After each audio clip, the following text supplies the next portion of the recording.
Hello, in this video we are going to explore exponential modeling for a data set. I have the India population here from 1950 to 2015. The increment is 5 years. For the convenience of modeling and calculation, I transform the years into periods, and I set 1950 as the initial period, denoted as 0. Now I choose these two columns of data and set scatter plot. Put it here. Actually, this data looks pretty linear. Let's add trend line. Put it here. Okay. A linear model fits pretty good, but let's try another one. Delete. Add trend line. And let's try exponential. Oh, looks even better. So we use exponential model to fit this data. And forward one period. One period here actually is 5 years. And displayed equation, displayed R square, and never choose set intercept. Okay, we have our exponential function here. Make bigger.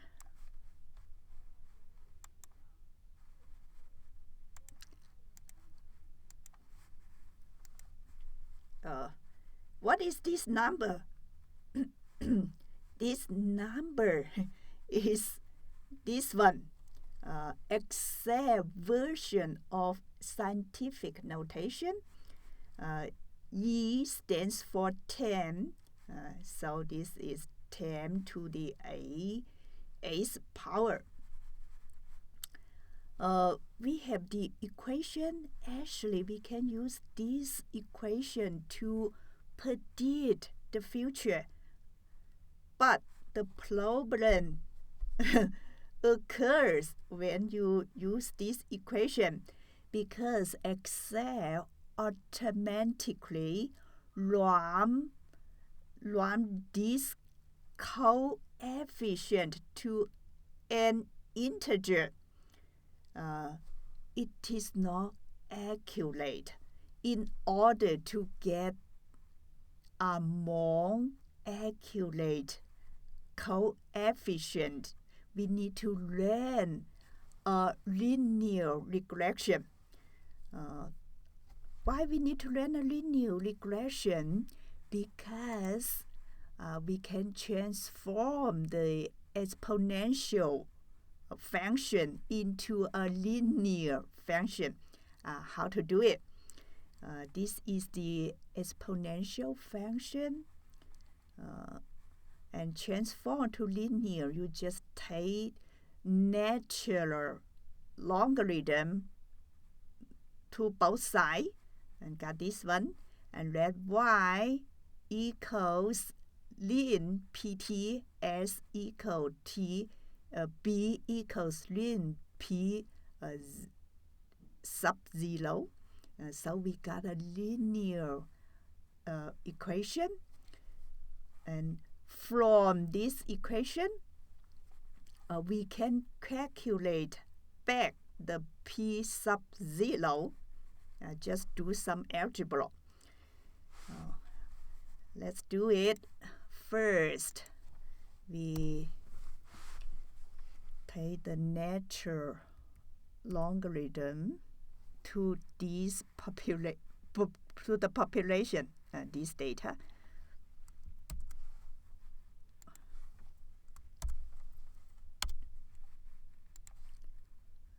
Just write down.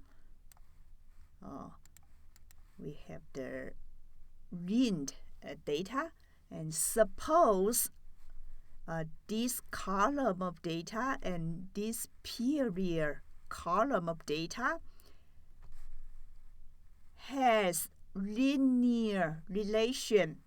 This is our y. This is our variable s. We go to data analysis regression.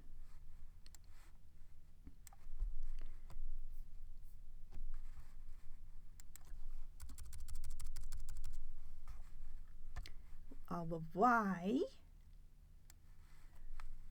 put our y, and our s variable is this one, and we have the labels and also confidence level. Output range, just put it here. Click OK. Make it bigger. Home, auto fit, and OK. So look at these two coefficients. This one intersect. This is our B.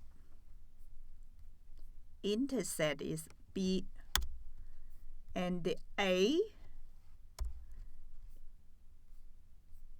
is the coefficients of the S variable. So this is our A, and we have A and B.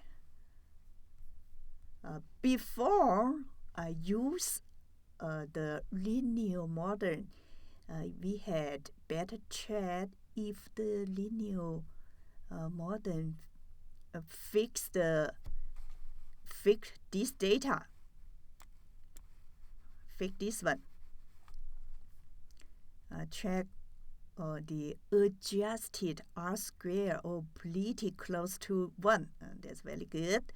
And this number very small, very close to 0, because look at this one, 10 to the negative 16 power, very close to 0. So it's very good. And p-value of these two numbers very close to 0. Definitely they are both less than 0.05. So we accept these two coefficients. Since we accept it, we need to calculate our p sub 0. Just e to the b power. In Excel, is use this function, ESP. Just click B. Return. Okay. This is our p sub 0. And you compare this number to 4. It's close to 4, but in prediction, this difference may a big significant difference in prediction. So that is why we need to run a linear regression to get a more accurate p sub 0. We have these parameters, so we just substitute then into the equation and make the partition. P sub 0 times, use this function, times ESP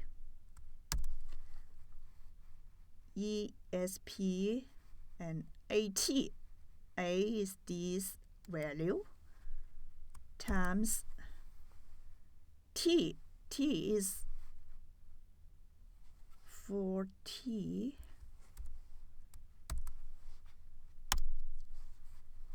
Okay, we got our predictive value. This is the current population this day in India. So the predictive value is much larger. We can tell from the graphs it is really larger than actual point, and the trend is going to be larger. Actually, from these graphs, we can tell this point corresponding to the year of 2010 looks like this point is the inflection point for the population of Indians, the growth trend in the past. Before this year, before 2010, fixed exponential growth very well. Every data point lies in the exponential line. That's pretty good fit. But after 2010, inflection point, the population growth gets slower. That's all.